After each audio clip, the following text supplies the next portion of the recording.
said there is a different before asking the question I wanted to clarify that Quran is an evidence for logic, but it doesn't need logic to say that Quran is right. Why I'm saying this, because I wanted to say that you might sometimes don't have the answer, like when Prophet Muhammad ﷺ, when he was asked what is the best land on earth, he said la adri. And as many ulama said that la adri is a fatwa by itself. What if Dr. Zaaker faced a question that he didn't find an answer? I never saw you not having the right answer, or you didn't face difficult answering, let's say. What if one day you didn't have the answer? Would you say la adri? The first point to be noted is that never judge Islam by looking at Dr. Zaaker. I always said my answer that if you want to judge Islam, look at the Quran and the Sahih Hadith. And the example I always give, that if you want to judge how good the latest Mercedes car, that is SES 600 2017, how good is it? And if you put behind the steering wheel a person who doesn't know how to drive, and he has an accident and he bangs up the car, who will you blame? The car or the driver? But naturally the driver. Yes. If you really want to know how good the car is, you have to look at the specification, at what are the safety measures, what is the pickup, what is the gear ratio, whether they have an anti-braking lock system, and so on and so forth. And if you really want to test drive the car, put behind the steering wheel a person who is an expert in driving. Similarly, if you want to judge Islam, look at the Quran, the Sahih Hadith, and the best exemplary Muslim is Prophet Muhammad.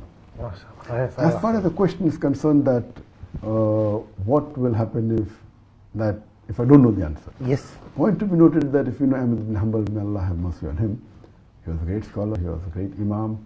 When about more than 40 questions were asked to him, he did not reply to most of them, only two. And he said, this is what. So, what you have to realize that if a person doesn't know the answer, that does not mean he's a scholar. The more you know, the more you realize you don't know. But you have to realize the difference between a faqih, or a person who gives fatwa, and a da'i. The difference is that a person who is asked a fatwa, he has to really give the answer in black and white. We as a da'i, when I give a lecture on Quran and modern science, for example, I study all the verses of the Quran dealing with science, I do my research, and I have a list of maybe 200 questions that can be asked on it. I'm prepared. I know my portion. So when about 20 questions are asked, 19 are already from my list. So that's the reason you see me giving references. I'm not Hafiz al-Quran. I do my homework. There are questions which are asked the first time in my life. For example, the question on iqra. Yes. And I didn't know the answer, but Allah helped me. So many. If not, let's say if you didn't have the Yes, I'll come to it. Good. I'll come to it. So number one is I do my homework. You don't like interrupting. No problem. This is what you do when people ask you.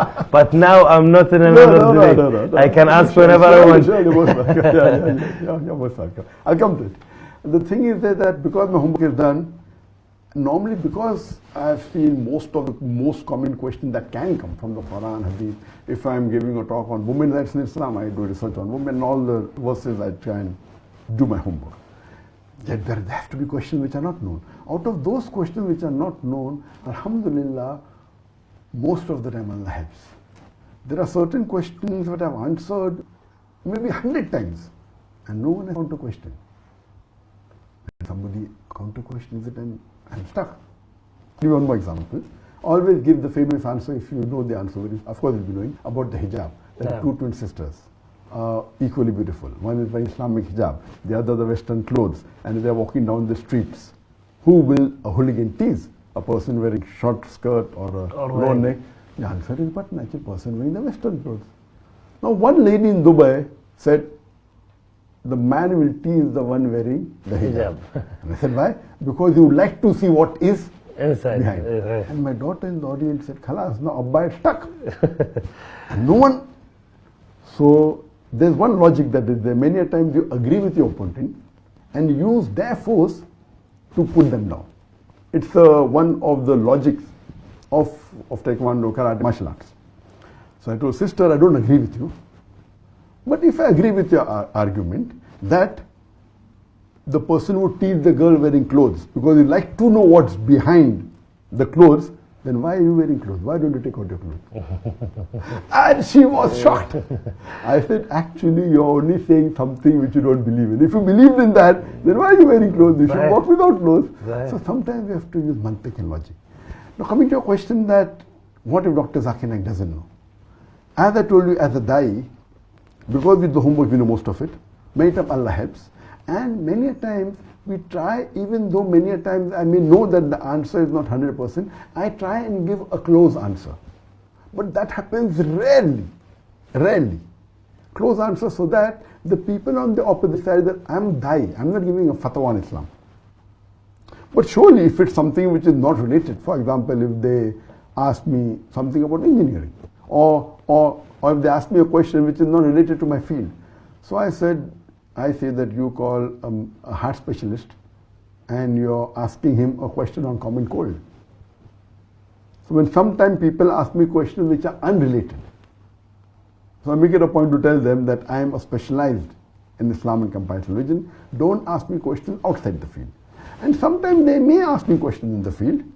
At that time, because being a da'i, I try and give a logical reply, because many a times a non-Muslim, he doesn't understand the concept of Islam. Yes. That it is not that we know everything. But let me interrupt you and ask you this question. Muhammad sallallahu alaihi wasallam is a da'iya too. Of course. And he's a messenger of Allah.